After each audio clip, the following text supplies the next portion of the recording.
అన్ని రంగాల్లో అగ్రస్థానంలో నిలపటమే పర్చూర్ ప్రగతి విజన్ 2047 లక్ష్యమని ఎమ్మెల్యే ఏలూరి సాంబశివరావు అన్నారు.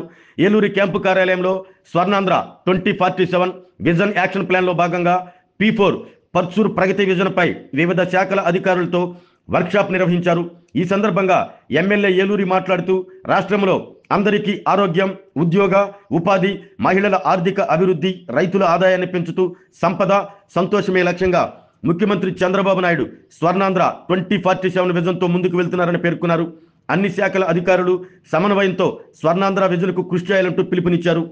AP maritime board chairman Damacharla Satya మాట్లాడుతూ సీఎం చంద్రబాబు విజన్ 2020 పెట్టినప్పుడు అందరూ అవహేళనగా మాట్లాడారు. కానీ హైదరాబాద్ ఎంత డెవలప్ అయిందో ఇప్పుడు చూశాం. మళ్ళీ ఇప్పుడు స్వర్ణాంధ్ర విజన్ 2047 అని మన ముందుకు వచ్చారు. ఇది కూడా సక్సెస్ అవుతుందంటూ అన్నారు. కాలం మారింది, మనం వేగంగా పరిగెత్తాలి, టెక్నాలజీని అందిపుచ్చుకోవాలన్నారు. టెక్నాలజీ మీద పూర్తి అవగాహన కలిగిన వ్యక్తి ముఖ్యమంత్రి చంద్రబాబు అన్నారు. ఈ కార్యక్రమంలో రాష్ట్ర SSL corporation chairman doctor Pedapudi Vijay Kumar, DWMA PD Vijayalakshmi, DM Markfed Karunasri, market committee chairman Gunji Venkatrao, 6 మండలాల తహసీల్దార్లు, ఎంపీడీఓలు, ఇంజనీరింగ్ శాఖ అధికారులు పాల్గొన్నారు.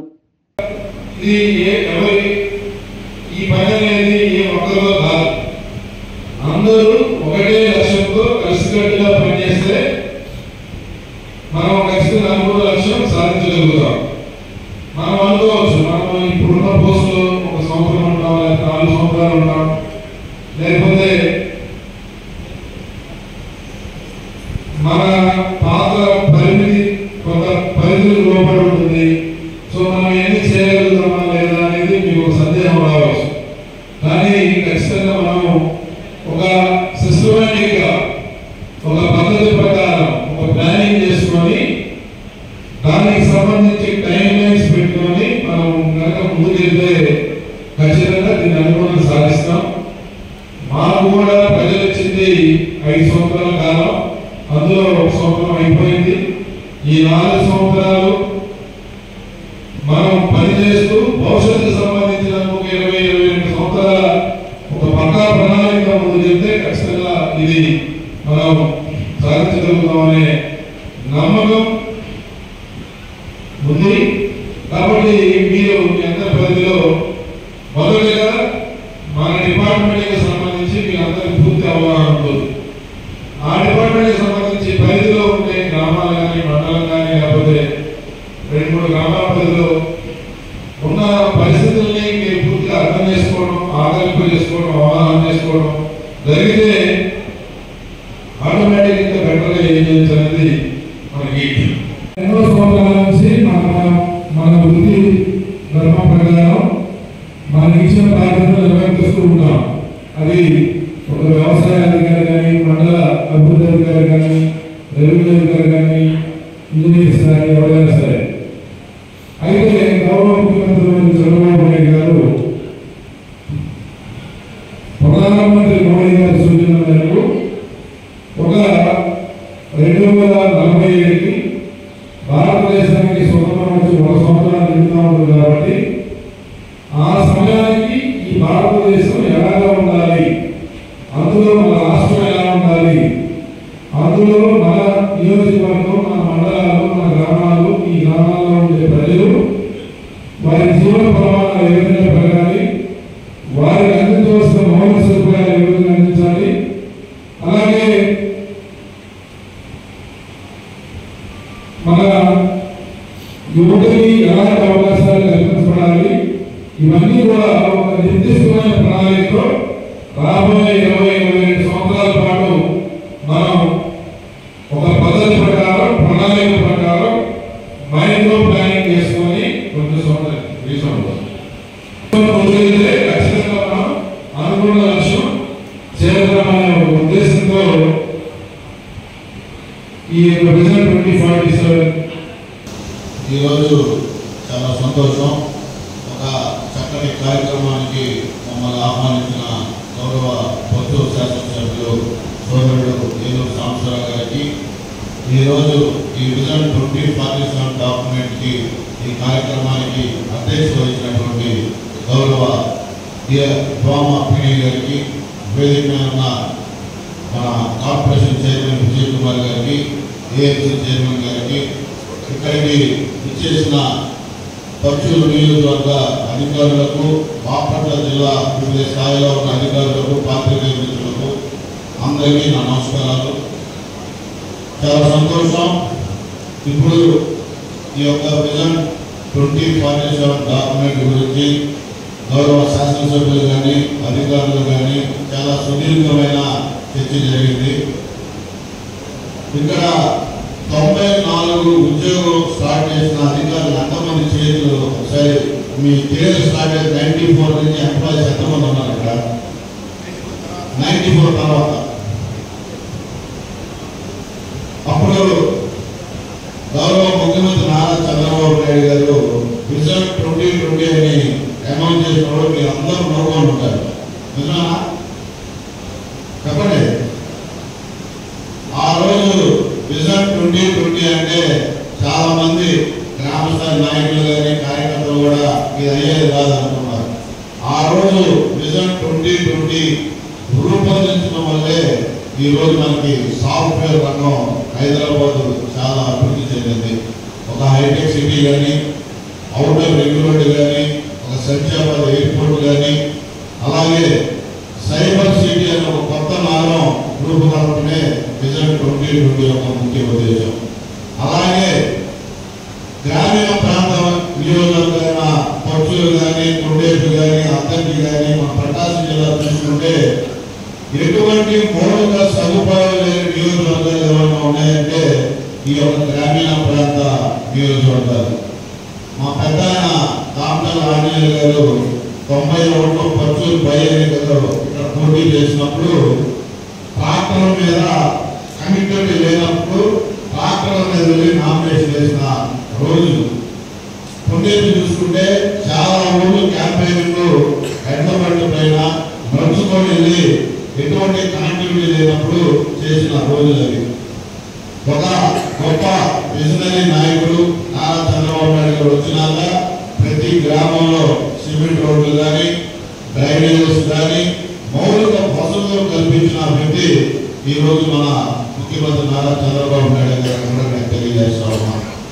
ఈరోజు ఇప్పుడున్న మన ఈ యుగం 25 ఫ్యూచర్లో 2047 ఈ యొక్క విజన్ డాక్యుమెంటరీ ఈ యొక్క సెమినార్కి మీరు అందరూ వచ్చారు.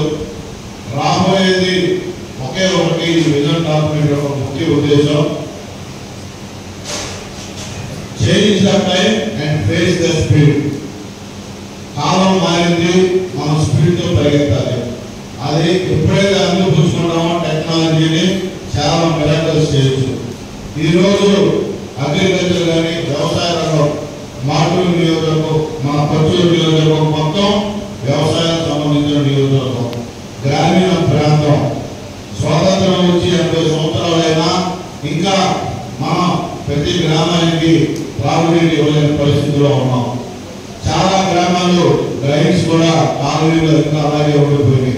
ఇవి భవిష్యత్తులో 100% 5 సంవత్సరాల్లో మనం ప్రతి ఇంటికి త్రాగునీరు, డ్రైన్స్ పూర్తి చేసుకోగలిగితే చాలా వరకు మన జీవన ప్రమాణాలు కూడా చాలా మార్పు వస్తాయని కూడా తెలియజేసుకుంటా ఉన్నాం.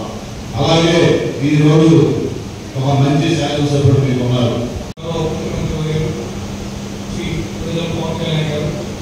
నిర్దిష్టమైన ప్రణాళికతోటి, నిబంధనతోటి రానున్న రోజుల్లో 2047 కల్లా రాష్ట్రంలో ప్రతి ఒక్క వ్యక్తి యొక్క జీవన ప్రమాణాలు మెరుగుపడాలి. మనం డిస్కస్ చేసినట్టు ప్రకాశంగా మన 46 అనేది పెరగాలి. దాని కోసం ఏ విధంగా అన్ని రకాల కోఆర్డినేషన్ పనిచేయాలని ఉద్దేశంతో చక్కటి ప్రణాళికతో ముందుకెళ్తా ఉన్నారు. ఆ ప్రణాళికకు అనుగుణంగా స్థానికంగా పశు నియోజకవర్గాలు కూడా శాసనసభ్యులు ఏలూరు సాంబశివరావు గారు చక్కటి ప్రణాళిక ఒక విజన్ ఒక డాక్యుమెంట్స్ కూడా వాళ్ళు సప్లై చేస్తున్నారు. ఏ విధంగా పక్షులు రానున్న రోజుల్లో చక్కగా అన్ని రంగాలు ఏదైతే ప్రైమరీ, సెకండరీ, టెర్షియరీ సెక్టార్స్లో ఏ విధంగా డెవలప్ చేయాలి, దానికి అనుగుణంగా పర్ఫెక్ట్ అయినటువంటి ఏ విధంగా మనం డెవలప్ చేయాలి రానున్న రోజులు అనేది చక్కటి ప్రణాళికలు వారు ముందుకెళ్తా ఉన్నారు. దాని అనుగుణంగా ప్రతి డిపార్ట్మెంట్ కూడా చక్కటి ప్రణాళికతో కోఆర్డినేషన్తో కోఆపరేషన్తో ముందుకు వెళ్ళాలని చెప్పి ఆశిస్తున్నాను. ముఖ్యంగా ఈ మధ్య మనం పశు నియోజకవర్గంలో రైతాంగం ఏదైతే సమస్యలు ఎదుర్కొన్న పొగాకు రైతుల సమస్య అది దాన్ని అసలు పరిష్కరించే పరిస్థితులు ఉండవు.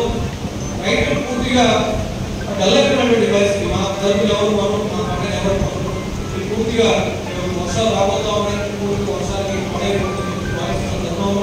వారు తీసుకున్నటువంటి చర్యలు మరి నిబంధన ఎందుకంటే గతంలో బాబాసాహెబ్ అంబేద్కర్ చెప్పినట్టు పేమెంట్ సొసైటీ అనే కాన్సెప్ట్ ఇచ్చారు. అలాగే పక్షుల నియోజకవర్గంలో గత 15 సంవత్సరాలుగా వారికి శాసనసభ్యులుగా చేసిన ప్రజలకి పేమెంట్ పక్షులు మనం ఏం చేయగలుగుతాం, పక్షుల ప్రజలకి పక్షుల యువతకి పక్షులు ఉన్నటువంటి ఉమెన్ వర్గాలకు వచ్చే డెవలప్మెంట్ లో కూడా చాలా చక్కగా ఉమెన్ అండ్ యూత్ మీద కాన్సన్ట్రేటెడ్ గా ఏ విధంగా వారి అభివృద్ధి చేయాలని ఉద్దేశిస్తూ వారు ప్రణాళిక తీసుకుంటున్నారు.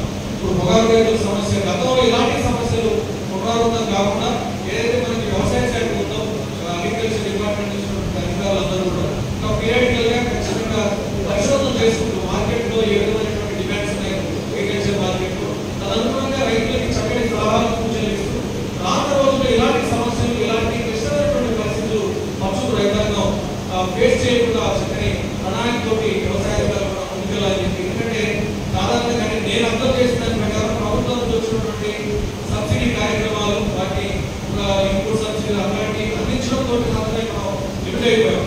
ఆరోగ్యమే మహాభాగ్యం అంటారు, కానీ ఆరోగ్యాన్ని నమ్మకంగా కాపాడే స్థానం ఎక్కడ?